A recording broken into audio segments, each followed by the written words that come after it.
you're doing. God bless and have a great weekend. Thank you so much, Alex. Happy New Year, sir. Good talking to you. You too. Say hi to your wife for me. Wow, great talking to Lionel. We're going to go to break and come back with more news and information. It's INFOWARS Nightly News, and we're scheduled to have a special in-studio guest as well, right along the same parallel of the expanding police state. It's INFOWARS Nightly News. Stay with us.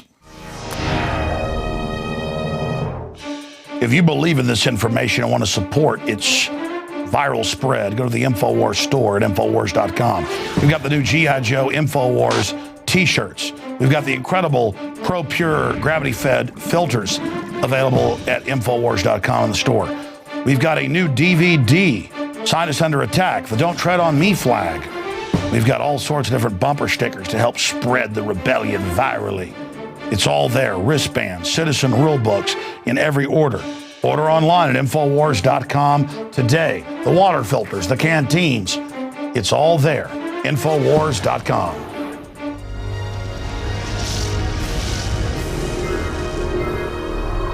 To call what I did a crime is ridiculous. Michael Allison publicly recorded law enforcement in Robinson, Illinois. Now he's charged with 5 felonies with 15 years in prison for each count. That's a total of 75 years if convicted. 75 years in prison.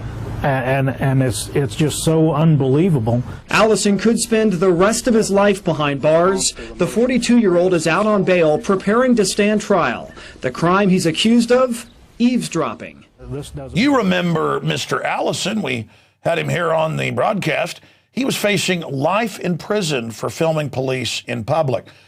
Now in 12 states, people are getting 10, 15, 20 years. But in his case, the judge finally dropped it, even though the state came down to their county there in Illinois and said, no, we want life in prison for a guy with no criminal record filming police who'd been coming and towing cars off of his a garage property. I mean, this is like so absurd. If I read this in a Kurt Vonnegut book 20, 30 years ago about a cartoon future police state of absurdist proportions, it would not be believable even in a absurdist dark satire book. But now it's just here. Now it's happening. Now it's going on. And I see these cases every day in the news where people film police, sometimes from hundreds of yards away, and they don't just arrest you. In many cases, they beat you and then charge you with assaulting them.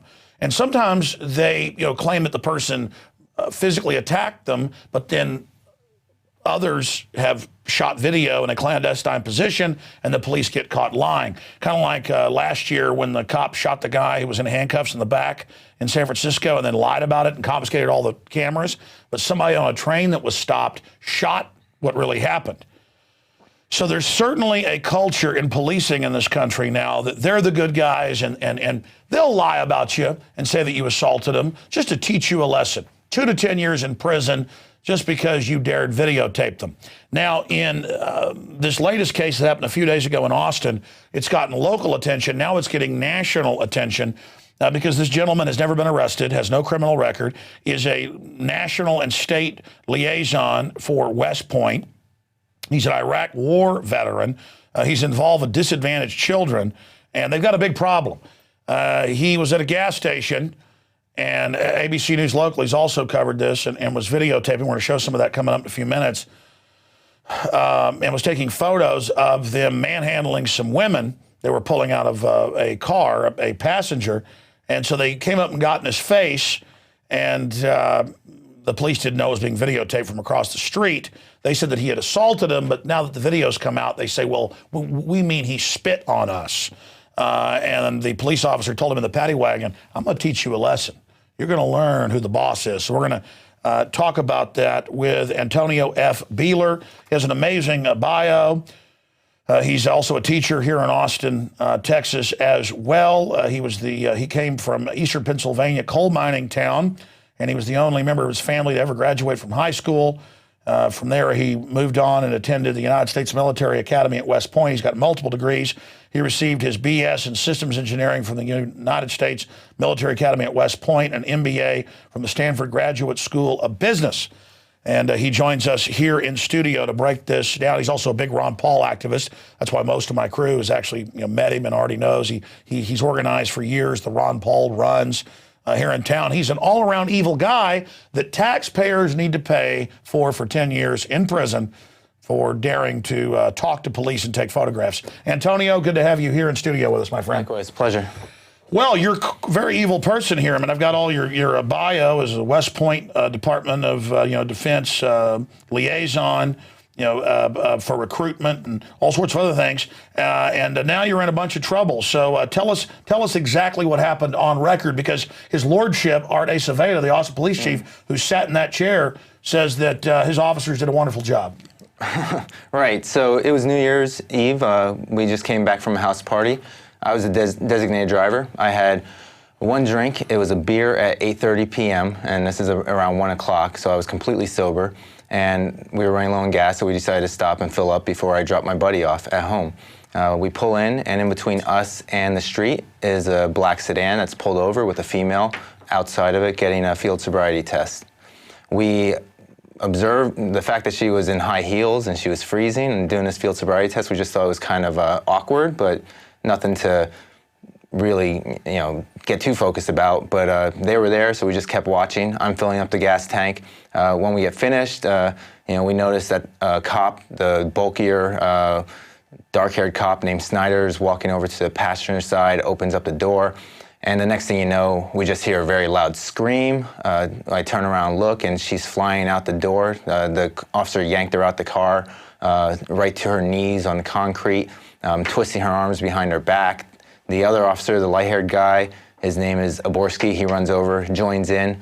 They have her arms locked behind her back, and they lift her up that way. And I've had police do this to me in Round Rock when I asked George Bush some questions at a press conference they didn't like, where they do crank the arms up, but not even this high, and I still have a shoulder damage 14 years later. This happened in 1998, and we've got a photo we can show that you took where they've got them just cranked all the way up, and you say that they later actually picked her up this way. That's right. I mean, from my perspective, that's a torture move. Oh, absolutely. Of course, you're an Army Ranger. I mean, I'm sure probably in your training where they give you to know how to withstand torture, you already knew that.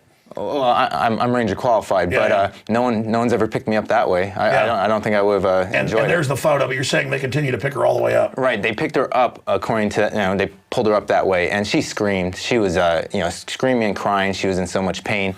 My friend and I, we started taking pictures. She saw us taking pictures, and then she just begged us. She's crying, and she begged us, please film this, because she knew she was being assaulted.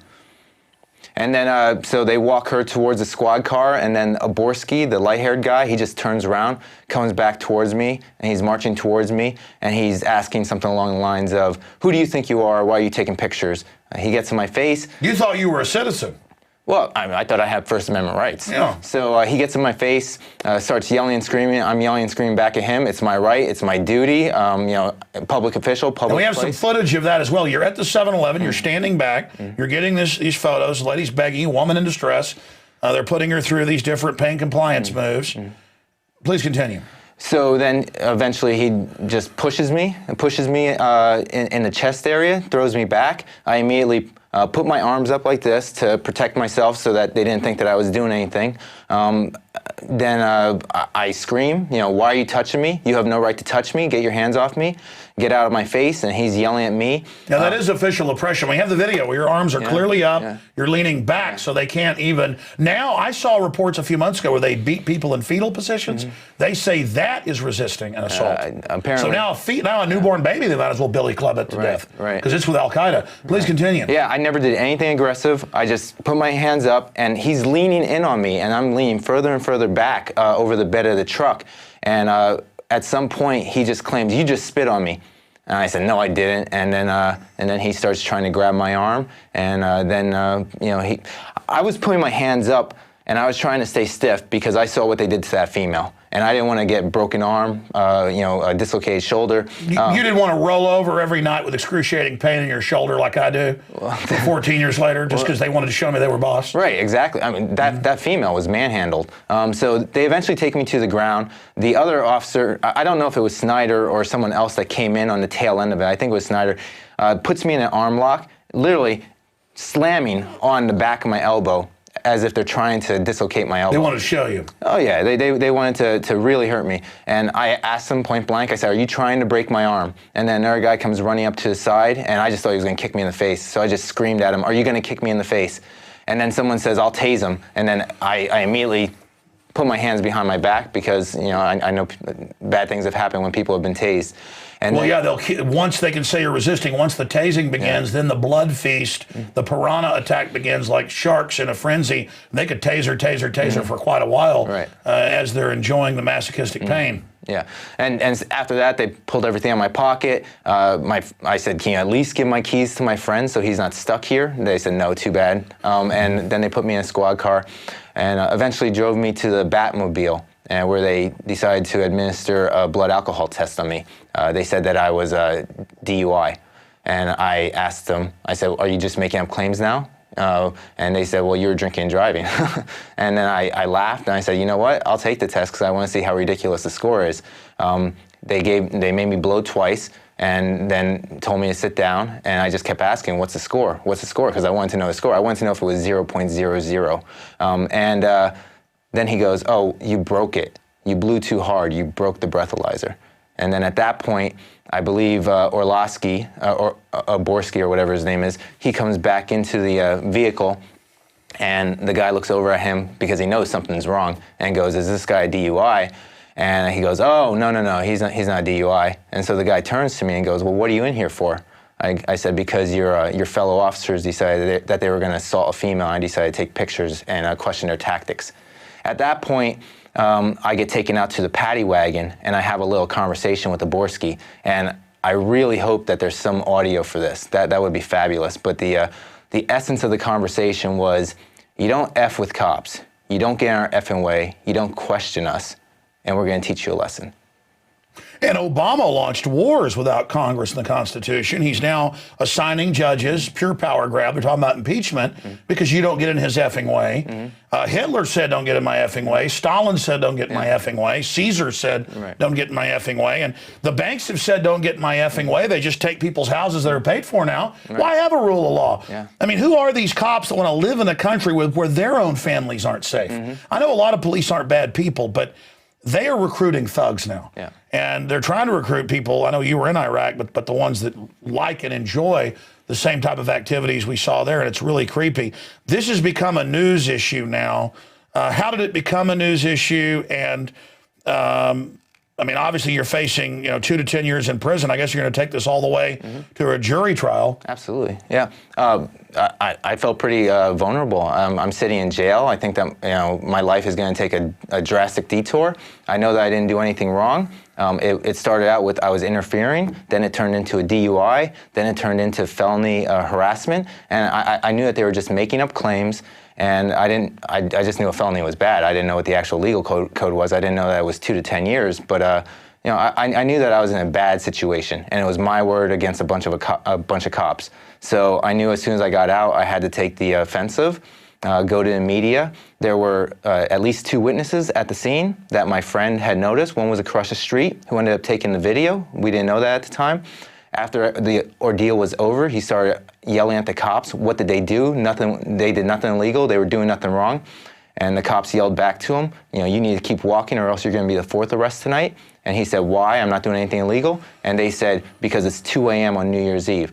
The other witness tried to come up to my friend to give him her business card, and the cops stepped in between them and told my friend he better get So back now in the blocking truck. witnesses, blocking citizens, having communication with each other. Got to keep the prisoners apart. So I created flyers. My friends were helping me, Facebook and Twitter friends as well, and we just started plastering, the flyers with the picture of a Borsky. Yeah, you need this witness, or they're going to be able to falsely accuse you, bear false witness, and throw you in the jail.